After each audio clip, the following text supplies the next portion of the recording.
is Terry Billups, and I'll start just with a brief overview of who I am and what the SBA does. I always say we're the best kept secret. My name is Terry Billups, and I am from the U.S. Small Business Administration. We're a federal agency. So if you haven't used our services, show of hands, how many people have not used our services? None of you have gotten any return for your tax dollars that you've already invested. I'm just letting you know. So after this presentation, you might want to figure out what it is we can do for you.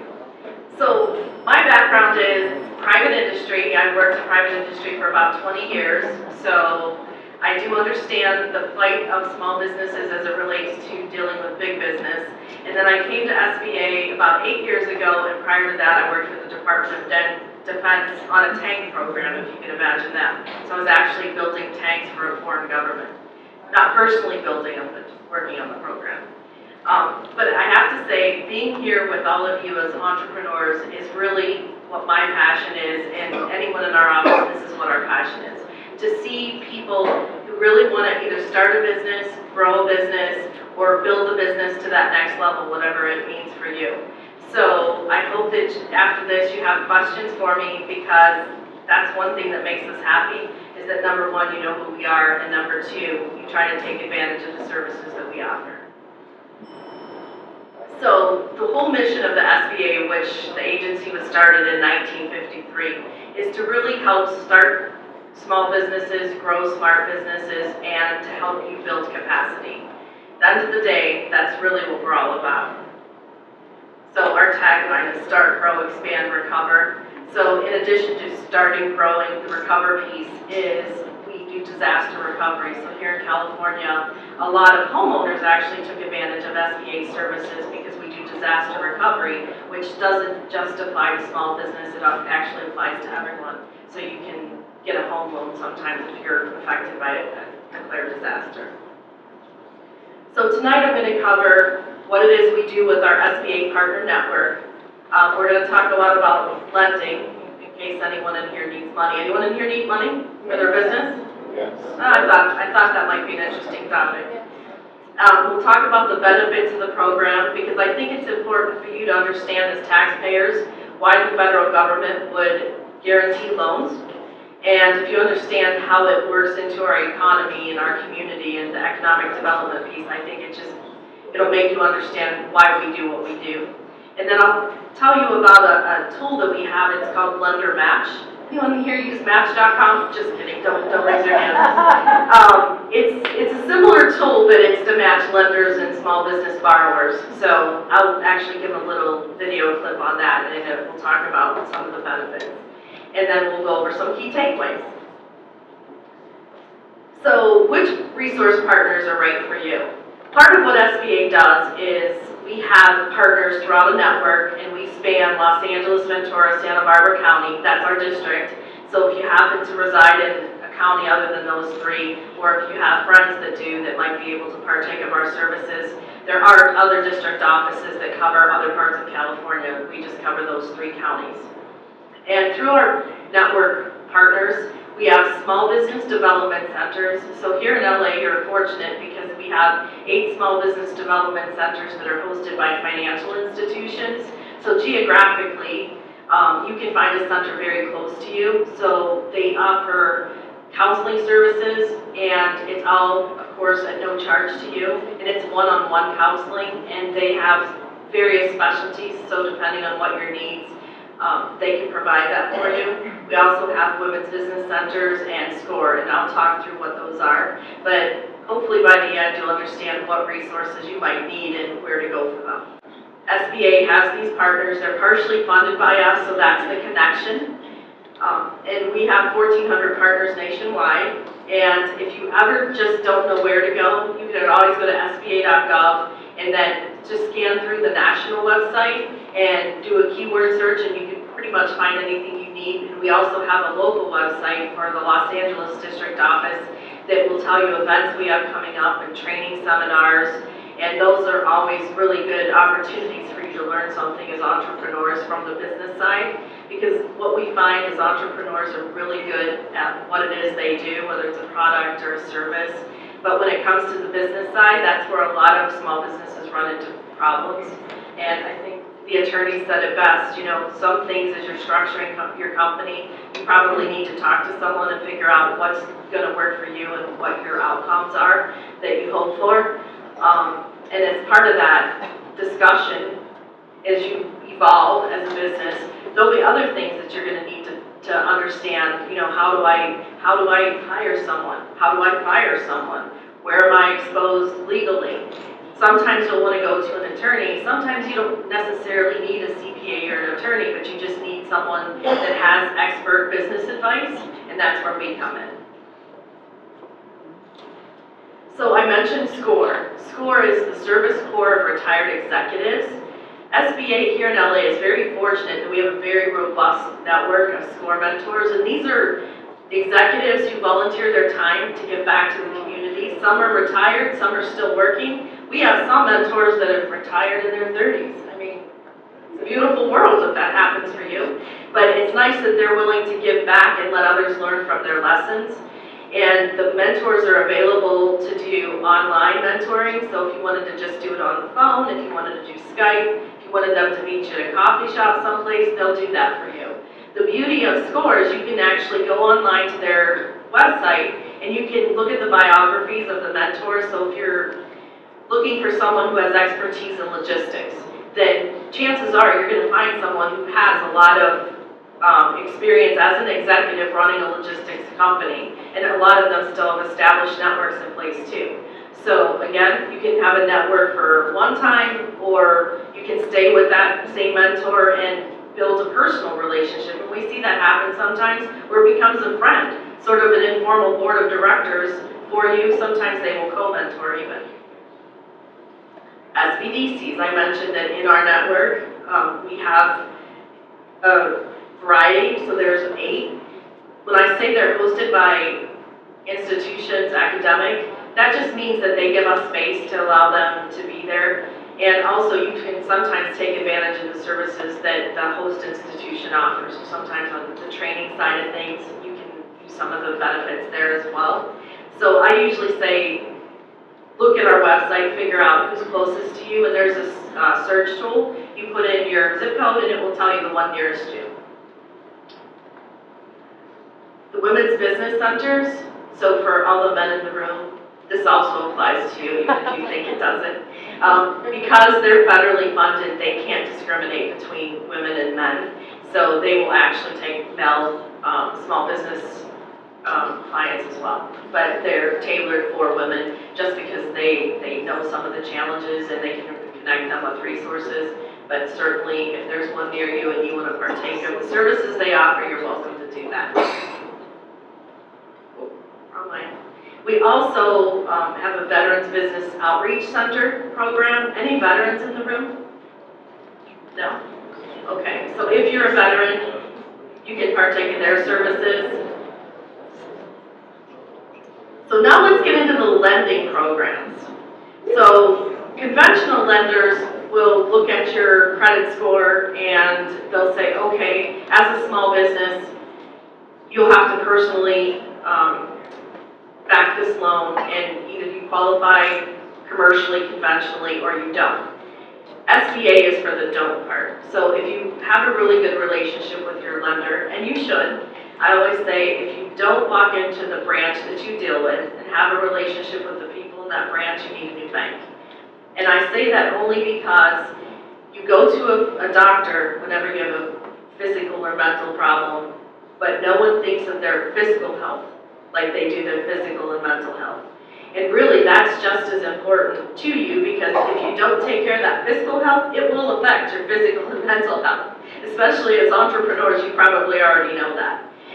So make sure that you have an established relationship with your bank. They know who you are, because when you go to get a loan, they're going to do a character assessment. That's part of what they do. If they know you, that helps them check that box. And also, you want to make sure that they're willing to lend to you. You know, do they have an appetite for the type of business you're in when it comes to lending money? Maybe they do, maybe they don't. So I always tell people, have that conversation before you need money. But in any event, at the end of the day, if your bank is an SBA lender, that's great, because that means you already have someone that if you don't qualify for a conventional loan, and that's one of the tests to get an SBA loan, is you have to be denied for a conventional loan, and that's where SBA comes in. But most banks on the conventional side, they're always willing to give money to small businesses who have collateral, and joke is they'll always give money to people who don't need it, because if you have all those things, chances are you don't have to worry. But when you really need the money, sometimes there's a problem with your credit history, or maybe you don't have collateral, then it's a little more challenging. So that's where SBA comes in. So just to kind of give you an idea of how much lending is done nationally, these numbers are for 2018. So for our 7A program, that's sort of our flagship loan programs, and there's a lot of different sub-programs that roll up under that. If you look at the numbers, just through banks, they made $17 billion in loans. Credit unions, $219 million. CA, which is Community Advantage, that's through a nonprofit, those are $125 million. And then other non-bank lenders, that number is $1.1 billion roughly. CDCs, which are certified development companies, I always say company, it is company. I always get corporation and company messed up, but it is company. 4.7 billion, and then microloan intermediaries, which for us are nonprofits, 75 million. So when you look at those numbers nationally and you think there isn't money available, when you look at those numbers, there's money. Here in LA, I can tell you just in our 3 counties, our fiscal year 18, which starts on October 1st and goes through September 30th, we had over 1.7 billion in our 3 counties in SBA lending last year. And it's trended about 1.5 for the last few years. So we are making loans. Banks are making loans. It's just people need to know what to do if they're denied, and to make sure that they look at SBA as an alternative, an SBA loan at least. So here are the actual numbers. It's 2337 for 7A, 321 504 loans for a total of the 1.7 billion. Huge numbers. So the lender types. So conventional lender is the big national banks you know of, or community bank.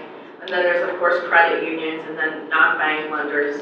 And those would be like small business investment companies, and then mission-based lenders. And I mentioned the CDCs. The reason you'll need to understand what that is because for a 504 loan, and we'll talk about that more on a later slide, they actually are 40% of that transaction. And then Community Advantage lenders, that's also a loan program under our 7A, and it's for underserved areas. And the cap on it is 250,000, not million. And then our microloan program is up to 50,000. So they'll lend as little as $100 and as much as 50,000. And then when you get beyond 50,000, then you fit into the 7A area. So I mentioned our 3 programs. Again, there they are: 504, 7A, microloan, and then under that, we also have international trade loans along with the Community Advantage. So if anyone's doing exporting, that's good for you to know as well. So the 7A loan programs, again, that's our, I always say our general purpose loan, and it goes up to 5 million. It can go up to 5.5 for some transactions, but there's some constraints tied to it. The loans are pretty competitive for 7A. SBA does not dictate the actual rate, but what we do is we say prime plus a limit, which is I think 2%. So right now it's right around 7.75 to 10.25. That's sort of the range on the 7A. And they're either term loans or revolving lines of credit. And then the reason the banks would want to do it is because they sell the loans on the secondary market, and it creates income stream for them. And then international trade loans. Again, if you're doing any business that might not be directly export, but it involves exporting it at some point. So say, for example, you have a small component that goes into it's like a sub-assembly that goes into something else, and that gets exported, that could still be considered an international trade loan. So keep that in mind, because the guarantee on an international trade loan for the lender goes up to 90%. So what that means is if it's an SBA loan, the lender, if you default, you still have to pay, but the 90% they would get guaranteed by the SBA. So that allows them to give a loan when they typically wouldn't. So it really does mitigate the risk for the lender. And there's 3 different types you see there: export working capital, export express, and then just the general international trade. Community Advantage, I mentioned, that goes up to $250,000. Those loans are focused on underserved markets, and again, the guarantee for the lender is 90%. Veterans Advantage, I'll just skip that one since we didn't have any vendors. This is probably, in my opinion, one of our best loan programs. Not that 7A isn't good, but I think the 504 loan program, if you're trying to buy capital equipment, and capital equipment is defined as equipment that has a useful life of 10 years or more, or real estate, the 504 loan only requires a 10% owner injection. So that's huge because on the conventional side, to buy a building, they might want 20% or more. So really, reducing it down to 10% makes buying real estate much more achievable for most small businesses. Or for capital equipment, if you need to buy a $500,000 piece of equipment, you only have to put up 10% of that, and then they'll collateralize against the equipment or the real estate. So that's huge. The cap is $5 million, but it's 5.5 if you're a small manufacturer, or if it has a public purpose, like if it's energy efficiency. So if you're buying a property that's LEED certified or energy efficient, then it can go up to 5.5. The term is 10, 20, or 25 years. When I say 5 or 5.5, that's a little misleading because it looks like the building would have to be under that price. The reality is it can really go up to a $20 million property, but that 5.5 or 5 million, that's the 40% that SBA backs, and that's the part that's structured.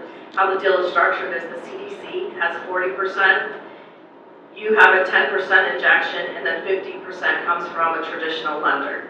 So the lender, like traditional bank or credit union, they have first lien position for 50%, and then CDC/SBA, they take second lien position for the 40%, and then you have the 10%.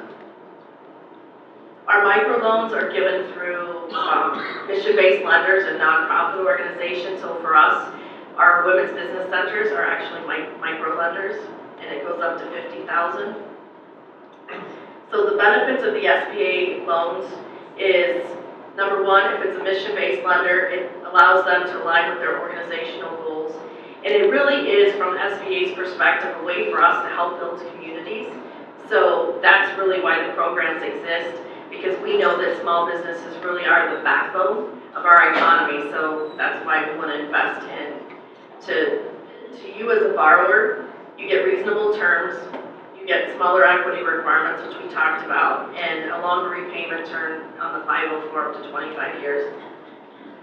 The community benefits because of economic growth, tax revenue for communities, job creation, and then innovation, because a lot of the innovation we see today is coming from small business.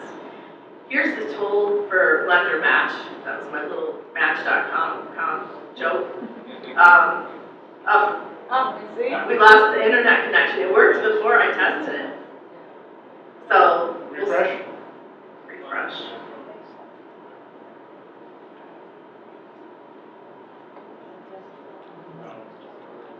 Okay, so we'll just keep going with the PowerPoint. There is, if you YouTube, as my grandson would say, if you YouTube it, you can see the video, and it will just, there's a couple case studies on there from people who got loans through lender match, and essentially what it is you as the borrower, you fill out a short survey of about 20 questions. It asks you some questions, you input the data. Within 48 hours, it will go into cyberspace, and it will match you with any lenders who are interested in giving a loan within your area, within your line of business, within your dollar value. You get their contact information, they get yours, and then you connect, whether you call them or they call you. I always tell people it's a great way to do a market test to see if you're bankable. If you're bankable and you get that first yes, it's a go, then you can start shopping it around to see where you can get the best rates. So it's an easy way versus knocking on doors to find out a lender that's interested in you. And you should always go to your first bank first, your own bank first. So it's user-friendly, we talked about it. You just put in the information and it will match you. And if it doesn't, that should tell you something. I tell people that one of the most important things you find is if no one is interested in you, it means there's something wrong. At that point, you want to take all your information, make an appointment, and go talk to one of our Small Business Development Center counselors.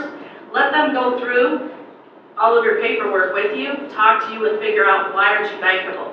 Because then they can help you navigate through fixing whatever's wrong, or doing some forecasting, or if you have to fix something in your credit history, they can help put you on the path to do that. So it's 30, 60, 90 days from now you might be bankable, or at least you know what you need to do. Otherwise, if you just walk into a lender, you're not going to know. They're not going to take the time to tell you. They're just going to say no.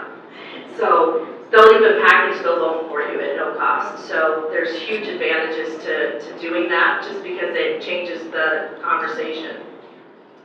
So takeaways, we have lots of resources free of charge for you. We have loan programs that will mitigate the risk if you don't qualify commercially. We have a huge government contracting program. That's something else that SBA does, but it would take me another 20 minutes to explain that to you. But I want you to know that if you're interested in government contracting, reach out to us. We can help you with that. If you happen to know if you live in a hot zone and you're doing any work with the government, that's a huge advantage to you. If you're a veteran or woman-owned businesses, there's also set-aside programs if you want to sell to the federal, local, state government for being a woman. So again, we can educate you on that. And if you want to learn more, that's our group mailbox for our office. It's LADO, which stands for Los Angeles District Office, at sba.gov. Reach out to us. We're here to help. If we don't know the answer, chances are we can help. I mean, even with the licensing and the business structure, we have resources available to help guide you on that. We won't give you legal advice, just like she said, this isn't legal advice, but they will try to put you in the right direction and give you the information you need.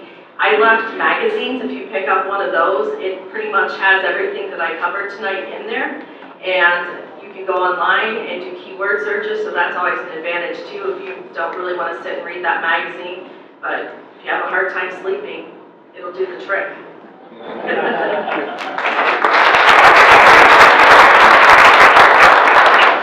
Thank you so much, Terry. If you have more questions, there are some of these small business resource guides on the table in the back of the room.